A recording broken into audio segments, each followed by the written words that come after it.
Hello, folks. This is Raj Sastry from Raj Option Trading. Today is March 21, 2021. I want to talk about a very controversial stock. Stock is GameStop. GameStop is into consumer cyclical and specialty retail. So as you can see here, GameStop started a very good change around GameStop Reboot, and they brought in a new leadership team. They want to really go into the digital first omni-channel platform. So they're really trying to do their level best, and looks like the strategy is working. So with that, according to the Grandview research, this video game market size is going to grow at the rate of 12.9% from 2020 to 2027. So GameStop has got a significant part in this growth because every time there's a new video game, being the specialty retailer, these guys will get into distribution of that, and also the mega cycle in the new consoles help this company a lot. With that, let's dive into this company a little bit, look at their profile, see what we can do with this company from an investing perspective. So GameStop, it's a multi-channel video, consumer electronics, wireless services. And like we talked about earlier, GameStop started GameStop Reboot. It's a new program back in 2019. They brought in brand new leadership team with the new CEO, George Sherman, with a lot of experience in the retail industry, and they're also bringing new leadership team and new directors. And they're aggressively going into this new e-commerce type platform, omni-channel type delivery. Stock price is $200 and market cap is 13.97 billion. And 25% approved the new CEO George Sherman, 411 ratings. From a stock chart perspective, as you can see here, we got stock did pretty much nothing, for a long time, then suddenly caught fire early last year, or around last year time frame, and stock kind of shot up to the roof with all the short squeeze, and came back a little bit and went up again. So it's a battleground stock, as we say. And from a revenue perspective, they got $5.16 billion revenue, trailing 12 months. Revenue growth is 30% negative. They got good amount of cash, and they also have a lot of debt to continue their transformation into digital and omni-channel. And they got operating cash of 199 in past 12 months, and they also have good levered free cash flow. So with that, let's look at the leadership itself. The leader, George E. Sherman. So George Sherman, he's appointed as its CEO back in April 2019. He has a good amount of stake in this company, 3.4% stake. And George brings 25 years of senior management experience. He's got various retail brands under his belt: Advanced Auto Parts, Best Buy, Target, Home Depot, and he's done a lot of good things there. And he was also a CEO of Vectra, largest exclusive authorized retailer for Verizon wireless products and services. And he was also in Advanced Auto Parts as an interim CEO. And he knows merchandising, marketing, IT, supply chain. He knows those aspects very well, and he was also with the Best Buy. So by looking at his his background, looks like he's the right person to take GameStop into the next digital era with omni-channel type operations. And here are some of the headline news about GameStop. Basically, Connor Smith, he's kind of saying nobody knows what to expect in the earnings coming up, and GameStop has not provided too much update. And Chamath, he's one of the famous SPAC guy. He's basically saying he bought some call options. I think he made good amount of money here. I'm sure he might be having more call options. And March 3rd, can GameStop be still relevant in the next disruption? Folks are really trying to ask the question here. Um, Motley Fool is also asking, can is it time to buy this stock? So basically, everybody is pondering, hey, is it good to buy? And in the meantime, the retail investors, retail traders on Reddit, Wall Street bets, they're all betting on this stock. And these hedge funds, who shorted the stock, they are really getting crushed here due to this short squeeze. So with that, let's go into a little more detail and look at this company. And from a key statistics perspective, it's a $200 stock here. Market cap is around $14.7 billion. And from a performance perspective, they have a astounding 4,679% performance over past 1 year. And last month, last week itself, they're a little bit down. I think it's the anticipation of these earnings coming up, and they got a huge amount of short ratio here. People borrowed the stock, thinking stock will drop. There's a huge short ratio here, and institutions own 95% of this stock. It's one of the prominent holdings for XRT, S&P 500 retail ETF. And RSI, relative strength index, is around 58, so it's neither overbought nor oversold, kind of in the median range here. And from a past 5 year sales growth, it's around 7% negative, and they got 27% gross margin. Price to sales ratio is 2.73, not too pricey from that perspective. And shares outstanding, they got good amount of shares outstanding, not too high, it's manageable. And insiders controls ownership here, 0.5%. Institutions, they sold some 8.95 shares as a part of their normal buying and selling aspect. They have a 24 million volume. It's the last Friday. Average volume in past 3 months is 4.44 million on a daily basis. And true range ATR, average true range, is $40, which tells me on a given day it can move up 40 or move down 40 on an average. But it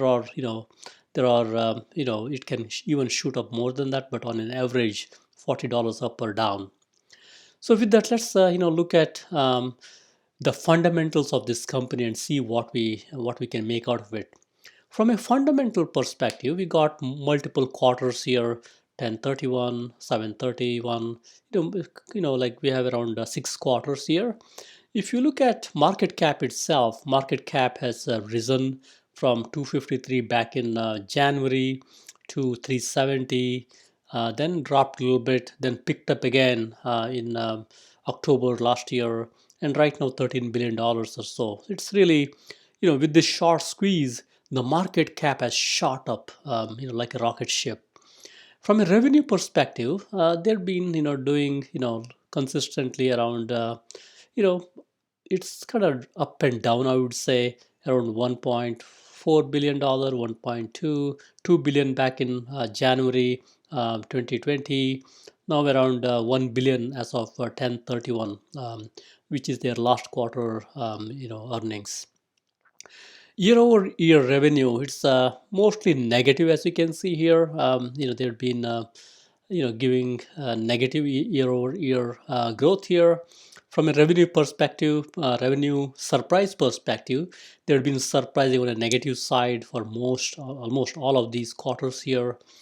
And from an earnings per share perspective, they've been surprising positive multiple times, at least 4 times, which is a good thing. At least EPS is positive. They got good amount of gross margin here, around 26-27%. They anticipate the gross margin to a little bit reduce in the future with their new omnichannel push, but they're controlling their efficiency and the operations and the bottom line very well. They're not still making money. That's why net margin is negative, and I think they're kind of trying to reduce the net margin. They're also doing good progress in their streamlining the operations there. From a cash perspective, they got a good amount of cash, $586 million, and they do have some debt, $1.5 billion debt. I think they probably can manage it with the low interest rate scenario right now. And from a price to sales ratio perspective, it's not too pricey, 2.83, and they do have good amount of shares outstanding, as you can see here, but it has improved from last year. Now it's 69.75 million.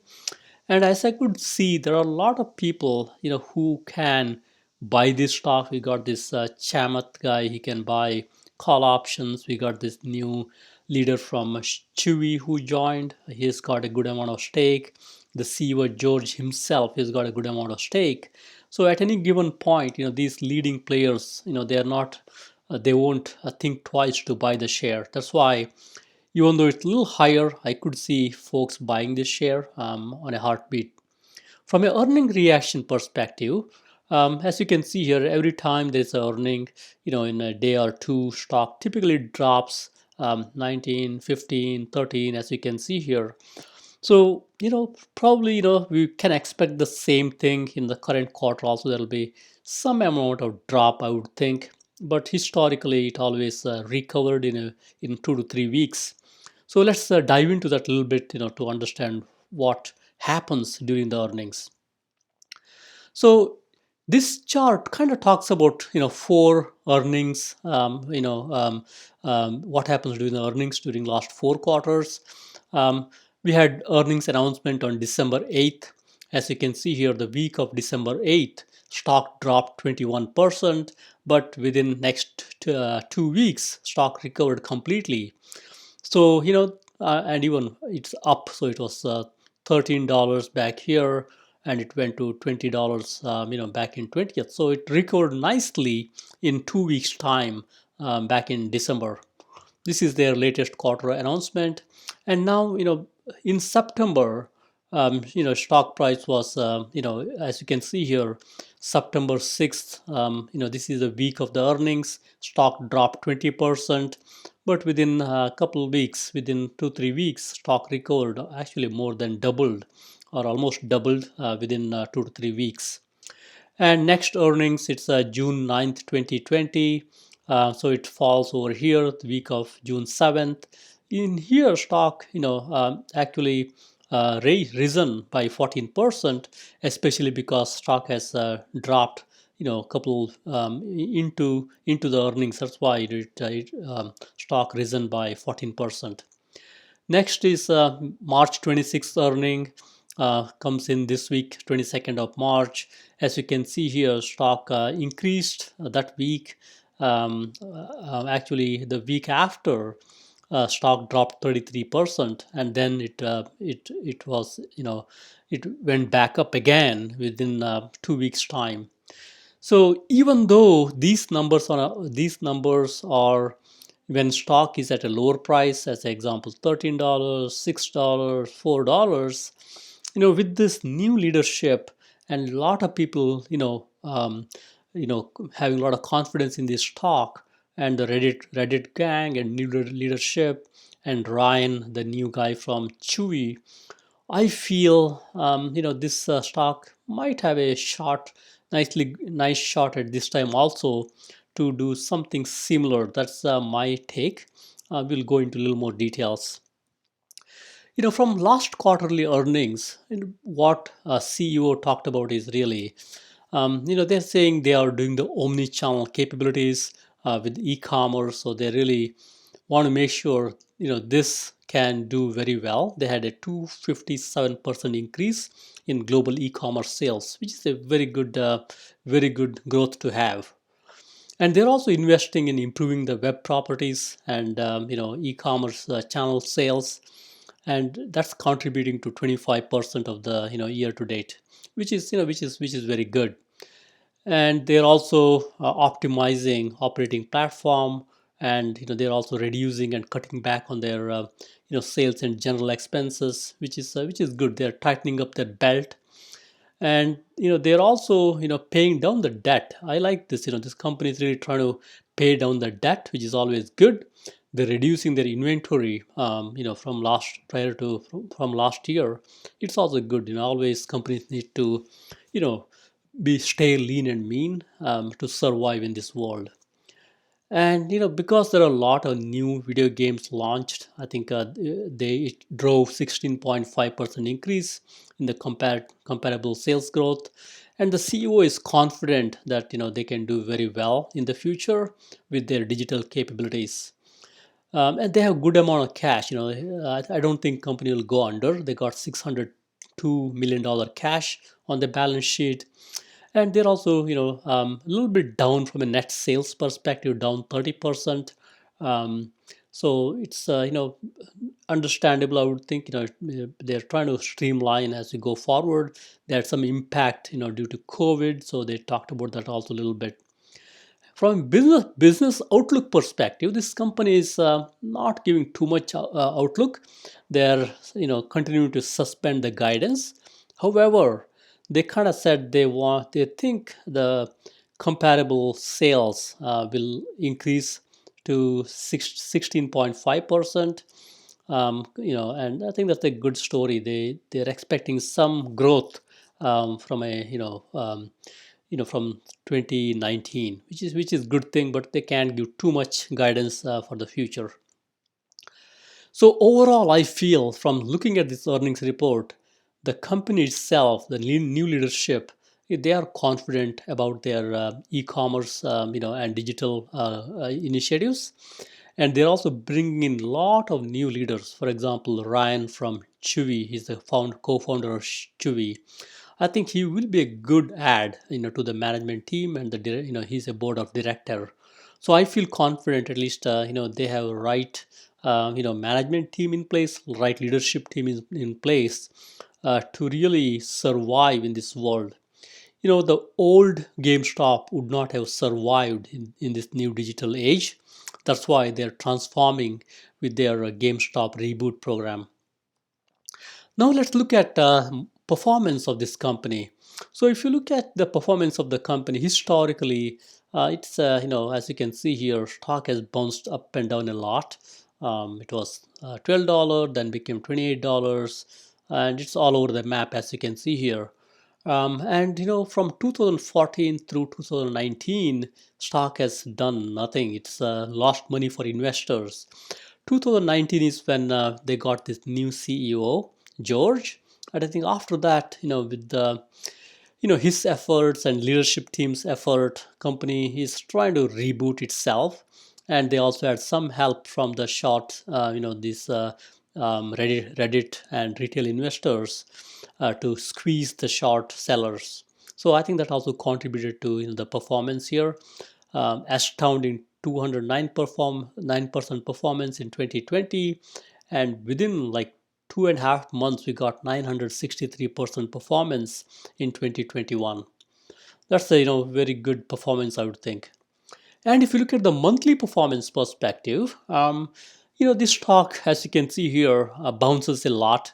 Back in August, down, September up, January, huge drop here, 36%, recovered nicely, April is 63% up. So as you can see here, there are folks who have conviction in this company. No matter what, there is a cult backing to really take this company back up again. And if you look at January here, 1,625% increase, probably mainly short squeeze type scenario. Next, let's look at weekly performance. As you can see here, on a weekly basis, companies, kind of, more green than red, I would think, done very nicely in February, and also back in January, it did very nicely. And now, if you look at the daily performance, it kind of tells us what's happening on a daily basis. I could see here, company has done, kind of nicely, as you can see here, 200, 200. And from a volume perspective, I think volume is, kind of, increasing as you can see here. I think overall, companies kind of, staying pretty solid. I think, stock has come down, as you can see here, from March 9th to 46 all the way to 200 now. But I think normally I like it when stock goes down before the earnings.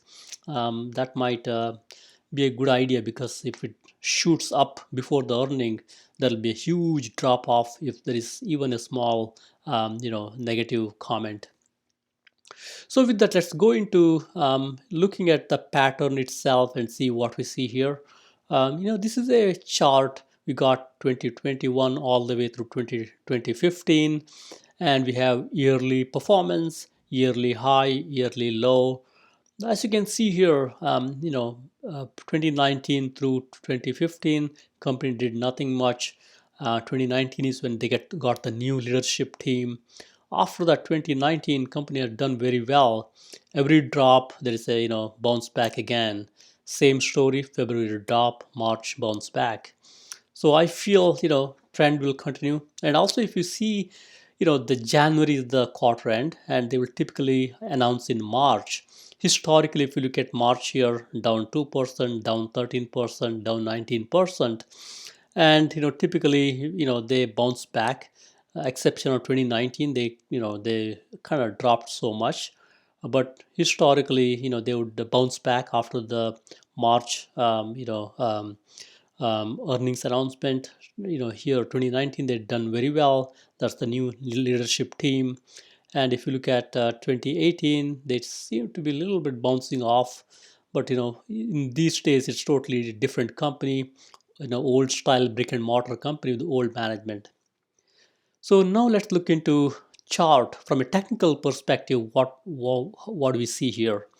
From a technical perspective, as you can see here, stock is above 50-day moving average. It came down below a little bit here, but bounced back here, and it's also above 20-day moving average and bouncing off of 10-day moving average back and forth. That shows me it's got some bullish bias at this point. And earnings is coming up, as you can see here, on 3/23 within 2 days. And from a relative strength perspective, stock is hovering around 58 right now, so which is below the overbought territory. So typically it might go a little bit down, but then it looks like it might it might gain the strength and go back up again. So if you look at last quarter, going into the quarter, um, um, the RSI kind of tried to touch this line here over bot line, but then after the announcement it came down, then it started going up again. So here also it might do something similar. Right now it's already down, so it might go down a little bit, might pick up again, and so is the stock price. And implied wall perspective, as you can see here, implied wall is a little bit dropping off. This is not typical. Normally, a stock like GameStop before earnings, the IV rank would shoot up to at least 80 or 90. But in this case, I think market is not expecting, probably too much volatility, and expected market maker move is around $37 up or down, which tells me people kind of know how the quarter is going to pan out. So that's why IV kind of dropped. It's 47%. And from a DMI perspective, the red line is below a blue line. That tells me right now it's in a bullish type market. Anytime the red line is below blue line, it's a good indicator. And the ADX itself is kind of going up to flat, which is okay. And folks are buying this stock. So as you can see here, on the balance volume is high. That tells me people are buying the stock, which is a good sign. From a check-in money perspective, as you can see here, people are buying the stock. When it came down, money came out of the stock, but now it's kind of flat to uptrend, which tells me people are buying the stock. So overall, from a technical perspective, it's a bullish scenario from a technical perspective. Now this is a 18-month chart. Let's look at a little bit shorter time frame chart. For that, let's go to 10-day, 30-minute chart. If you look at 10-day, 30-minute chart, clearly stock is kind of flat in the 10-day, 30-minute chart, or a little bit, I would say, you could see flat to a little bit down type trend here. Um, and if relative strength itself is mid here, so this tells me it's not overbought, so there is a room to grow at this point. So I think it might bounce off of this level. From a implied wall, like we talked about, implied wall dropped. The blue line here in the DMI is about the red line. That's good. Volume is also pretty steady on the higher side. On the balance volume, that's also good. From a check-in money perspective, I think here it's a little bit flat. People are really thinking, before the earnings, folks don't want to make big purchases. That's why it's kind of steady. It's not going down, but kind of steady. So now let's look at even shorter time frame. For that, let's go to 5 day, 5 minute, 5 minute chart. So if you look at 5 day, 5 minute chart, I would say a little bit, a little down, as you can see here in the standard deviation channel, a little bit down for 5 day, 5 minute chart perspective. Um, RSI itself is a little bit low. It's clearly not overbought at this point. There is a chance for this to bounce. And as you can see here, the blue line is trying to go up a little bit, and now it's a little bit down. So it's trying to decide. Bulls and bears are fighting at this point. Should the bulls win or should the bears win? At least at this point in 5 day, 5 minute chart, the red line is above blue line, which tells me bears are winning in a shorter 5 day, 5 minute chart at this point. On the balance volume perspective, it's a flat, as you can see here. People are holding on to their stocks. It's at a higher side, so no alarm here. And check in money flow perspective, folks are buying the stock even before the earnings, as you can see here, which is a good sign. So no big red flag in a 5 day, 5 minute chart also. Now let's look at the option chain here and see what we can glean from it. So from an option chain perspective, earnings is coming up on 23rd of March, which is in this option chain March 2026, and we can expect $81 up and down move in this stock on by 26th. So that kind of tells me earnings itself, you could see $81 up or down due to market maker move. But we can't always go by market maker move, but at least it gives a good indication what the Wall Street is expecting. And in the 11 days, it's 113% up and down. You can see, you get the idea. One more thing I want to draw your attention is really the total volume. The calls are traded more than puts. So that tells me, going into the earnings, there is a bullish bias. Folks are not afraid to buy calls. They're buying the calls. So that's why, the put call ratio is 0.7. That means more calls are bought than puts. So which is always, a little bit, gives a good indication. Um, so I think we'll dive into a little more detail, but at least from a option statistics perspective, there is some bullish bias to this stock heading into the earnings. Now let's look at the option chain itself. 5 days into the 26th, 5 days out, 26th of March. That's when the earnings will be announced. So as you can see here, folks bought a lot of call options, 3,157 call options for 26th 250 strike price. Currently stock is at 200. Folks are not afraid to pay about $17 or so, actually 16 $17 to pay for this stock, I mean call option, with 2250 strike price. So that tells me people are bullish. They are not afraid to buy. They are buying a lot of call options out of the out of the money. Even though stock is at 200, they are buying it for 250. And also, if you look at here, there are call options going all the way to to 75 and beyond. And there are some folks who buy deep in the money call options, as you can see here. There is a huge amount of at the money stock option at $200. There is a huge amount here, and deep in the money, there are people who have bought a lot of call options. That tells me people are bullish on this stock. They expect at least a big upward movement after the earnings. Now, if you look at the put side of the equation here, $200 put, people have bought put option like 1,034. That tells me some folks want to hedge. They might have bought stock around 200 or maybe a little higher. They're buying the put option to protect themselves, and there's a huge put option volume 1,554 at 150, and there are some more even before. So that tells me at least there are bulls out there who are not afraid, and the bulls have got more volume compared to bears. So that's a good indicator what option market is expecting from GameStop. Now let's go into a little more. Stock is at 200. We looked at around 200 range before.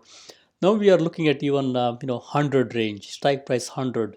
So it looks like there are folks who bought put options at 100 strike price, and as you can see here 2000 volume is 3156. There are some folks when at the time when stock was high, they thought it's the high and they bought some put option. So folks are sitting on it, expecting they can benefit from it. But if stock goes up, all these folks who bought the put option, this will expire worthless and they will lose their money. So especially you got to be careful when you buy put option for these type of crazy stocks. So that's when if stock remains about 200, all the volume here, this will go worthless. And you can also look at the call side here. There are a lot of people who buy call options. These are deep in the money call options. So these guys will make a good amount of money if stock moves. The 441 here volume is the 56. So these guys will make good amount of money if stock moves by $1. These guys will make 93 cents. So that's why many folks prefer deep in the money call options. Now let's go into John Carter's squeeze indicator.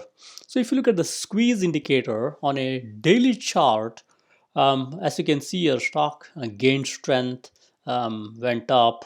Now there is a little bit weakness on a daily indicator. That makes sense. We saw stock price coming down in our daily chart.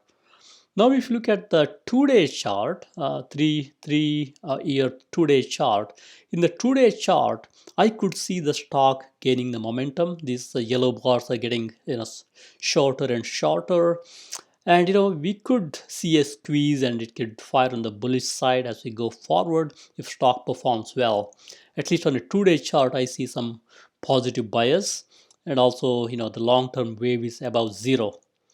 And on a weekly chart, I could see, if I squint, I could see a small yellow bar. That tells me probably this also has some bullish bias, and both a shorter term wave and the longer term wave are above zero. That's again a bullish sign here. And on the longer term monthly chart, again here, both short term wave and the long term wave are above zero. So that's also a little bit bullish bias, I would think. Now let's look at insider trading here. Here we got some directors here, they're selling.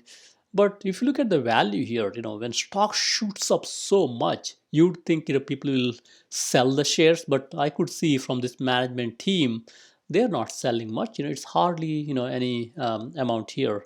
So that tells me folks are at least if in the recent futures this year, there is not too much selling going on, with the exception of back in you know um, um, January. There is some volume here, but off late, even though stock shot up, people did not sell too much. So it's a positive indicator. If I've seen a huge selling here, just in February or March, I would raise the alarm. But at least now people are staying put and they're not selling. Now, what should you do? We looked at fundamental, technical, the way leadership is organized. What do we do now? So GameStop, they began this reboot program back in August. I think after this reboot program and the new management, there is really focus on optimizing, stabilizing the core business. They are also continuing their digital journey. I feel good about the way they are operating this new leadership team, with folks like Ryan from Chewy and all the new leadership team. And they're also looking at digital first omni channel, which is always required. I think the old GameStop would not survive in this new digital era. They will need some new e-commerce and digital platform. I think that's a good thing. I think very much required. And they're increasing the efficiency. They're reducing the SG&A expense. They're also paying down the debt. I feel that's a good story. They have conviction to really improve the efficiency. That's a good thing. And also, Jim Bell, the CFO, he wants to continue to optimize the business model and go towards omni-channel, which is a good thing. That's where they feel the sustained long-term growth as they go into the omni-channel. And company continues to focus on their efforts in these new areas and also maintain the balance sheet, go into digital omni-channel. I think that's a good thing. We can expect really you know growth as we go forward. At least that's what I feel. um, and GameStop also tapped the Chewy co-founder Ryan Cohen, and he's got significant amount of stake in the company, around 2.3% or so.